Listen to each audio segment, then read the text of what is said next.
with a warm welcome from the MTRH CEO, Dr. Philip Kirwa. Remember, everybody is watching you in Kenya, so make it sweet. Karibu daktari. So as he comes on stage, Dr. Philip Kirwa is the Chief Executive Officer of Moi Education, Moi Teaching Referral and Hospital, MTRH Kenya.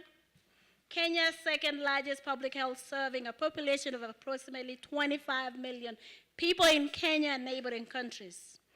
He's an OBGYN specialist with over 28 years of experience in medicine and reproductive health. As CEO, he brings forth a wealth of experience both in medical practice and administration, having previously served as a chief medical specialist for 8 years, medical director, private wing for 14 years, and director for reproductive health before rising to the position of senior director, clinical services, a position he held from 2018 to 2023. Under his leadership, the hospital has expanded in several spheres, including subspecialized services, cochlear implantation, kidney transplant, open heart surgery, and corneal transplant, among others, and an increase of a number of patients who are being attended to and taken care of with complexity of diagnosis. Welcome, Daktari. Let's give him a Kalenjin welcome.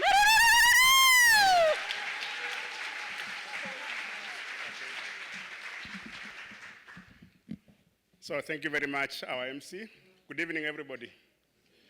Hamjamboni. Chamge. Chamge gogen.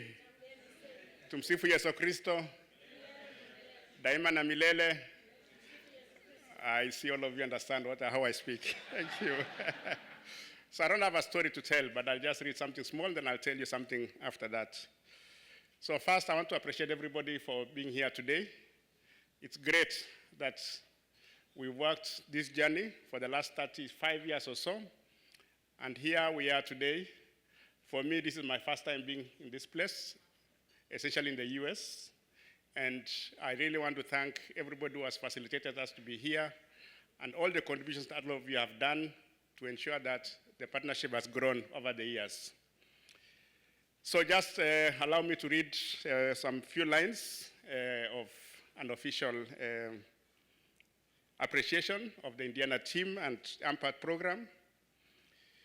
So a remarkable partnership between Moi Teaching and Referral Hospital, Moi University and School of Medicine and the Hospital of Indiana, and the Indiana team have built one of the most remarkable successful programs in the care of HIV/AIDS initially, and now expanded to many other diseases, including chronic diseases in parts of Kenya and other parts of Africa and the world. This is truly a remarkable achievement in only 3 decades. In this aspect, calling upon all the resources of the American people and the ingenuity of Kenyans and other people from the world have enabled us to achieve all these milestones. And as we know, currently we are hoping that we will be nominated for the Nobel Peace Prize to take us and make us recognized all over the world. The US ambassador at some point also recognized us and the work that AMPAT have done, which has been very remarkable and made a big difference to the people of Kenya and the people of the world. The doctors from Kenya and the United States have employed methods which were once considered invisible and made a big difference in creating models for care against formidable odds. For all those who were there initially in the program, and I want to recognize Joe Mamlin and his team, that when they came to Kenya initially to help development of the medical school, they were losing all their patients, and hence the fact that they thought that, how do we train students when all our specimens are dying? And I think at that point, the aspect and thinking of what can be done to save these patients from death, because everybody who had been diagnosed in the earlier parts of HIV/AIDS was actually a death sentence. And many descriptions were made of those patients, including calling them the walking dead. Counterparts, relationships at both individual and departmental levels have become the cornerstone of the Indiana Moy University and Moy MTRH partnership. This partnership currently involves collaboration among virtually all the major disciplines in both medical schools through the administrative arms of both IUSM portion, and the partnerships as handled primarily within its division of general internal medicine. After initial success with the Indiana Moy University partnership,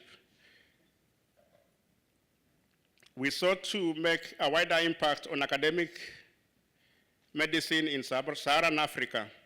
And since 1997, several other North American medical institutions joined for a bigger impact. And the partnership has continued to grow. I wish to acknowledge especially the following people who made big impacts in the milestones that we've gone through. Joseph and Sarah Ellen Mamlin.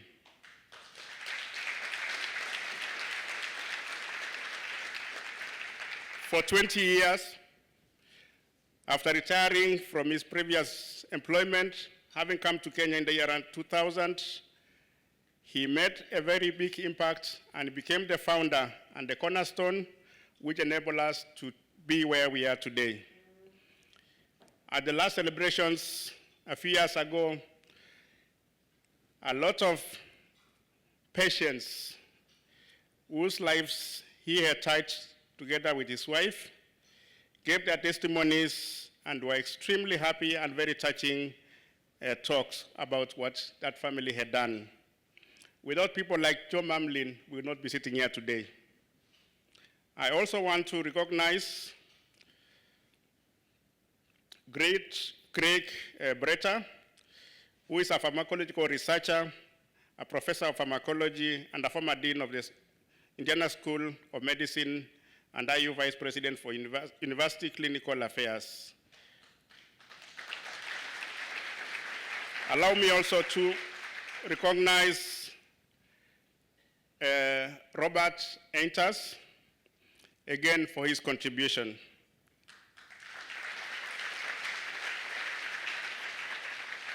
The other person I would really want to recognize again is David Matthew, I don't know if he's here, who built Majaliwa with his own hands. I hope he's here. The third and fourth is Professor James Lemons, Professor of Pediatrics, and you all know our Riley Mother Baby Hospital, where we take care of women as they come in to deliver and the babies post-delivery. He enabled us to move from a nursery of about 4 baby cots to the current 80 beds. And thank you very much, Professor James Lemon.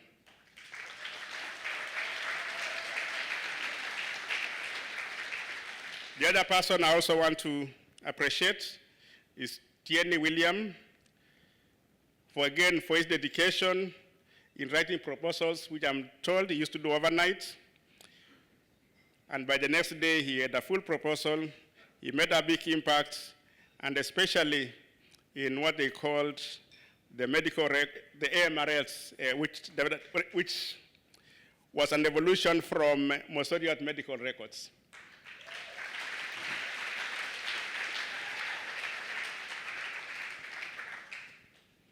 The other persons also I want to recognize is Pettigrew Ronald, among the many others who are also seated here today. And as we move forward, we hope to continue with the collaboration, with the working together and the partnership.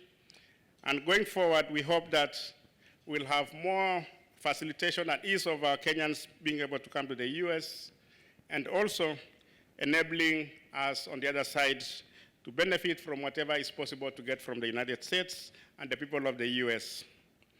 Thank you. Allow me now to just say a story. I can put this off. Yeah. So I hope my 7 minutes can start from here. Yeah. Yeah. So I just want to tell you a story about how we grew up in our villages. In my village, I come from a place near her home in Eldoret. That's Gerono's place. But down just beyond her home area, there's a place called Kirwa Valley. There's a sub-tribe of Kalenjins called Marakwets. Marakwet are traditional surgeons who used to do laparotomy, would do craniotomy, would do thoracotomies in their homes. The anesthetic agent was alcohol. The alcohol that all of us take, okay? In our culture, it's called changa. It's 70% alcohol proof. So it's almost like spirit. So back in 1992, as a young man, I think I was like some of the students who are here, I went to do attachment in a place called Kapsowar Mission Hospital. There one day, we were brought a patient whose intestines were hanging outside after having had laparotomy in the village. They only covered it with a sack. And so when the patient came in, of course, because it's a hardship area, they walked like 5 kilometers, not 5 kilometers, quite a long distance. They walked almost 5 days. Part of the gut was rotten. So when the nurses saw the patient, they actually took off. They ran away because they could not imagine somebody walking with the intestines outside. That was one. The next one that I saw was a patient whose part of the cranium on the left side, on the right side, had been opened. It was bubbling. So you see the way when he talks, you actually see the brain bubbling on the left side. And the third one that I saw in that village is a patient who's a man who had been, the wife had tried to kill him actually at night when he was asleep because he had been unfaithful. So he put a panga, you know, I don't know what you call a panga in this side? A machete through the neck. So when he put that through the neck, when the man started coughing through the trachea, she thought the man was dead. So she took off, ran away. Also wanted to kill herself. So she went and climbed a tree with a rope and jumped down. She didn't die, but she got also a cut on the trachea. So both of them arrived in the hospital as patients. So this lady went to her home. She was brought by her parents. The man was brought by the brothers and the relatives to the same hospital. So the other one was put in a male ward, the other one was put in a female ward. Now, the patient who had laparotomy, of course, the surgeons, we were young students, so the surgeons went over, opened them, cleaned them, stitched them, put a colostomy, and finally survived. The one who had the craniotomy had been done on the right side, just bubbling. He survived there for almost 3 months, being cleaned every day. Unfortunately, the day he was repaired, you know, he was cleaned with a brush and soap by a paramedic. So the way you would scrub, so he scrubbed off the parts of the brain. The man was dead the next day. Now this other one, the family who had tried to kill themselves, so the man was living in one ward, the wife was staying in another ward.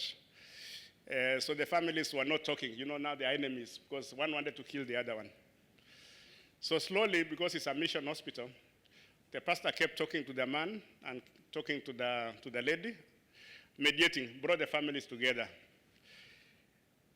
So this man, of course, he was repaired. He survived. The lady also survived.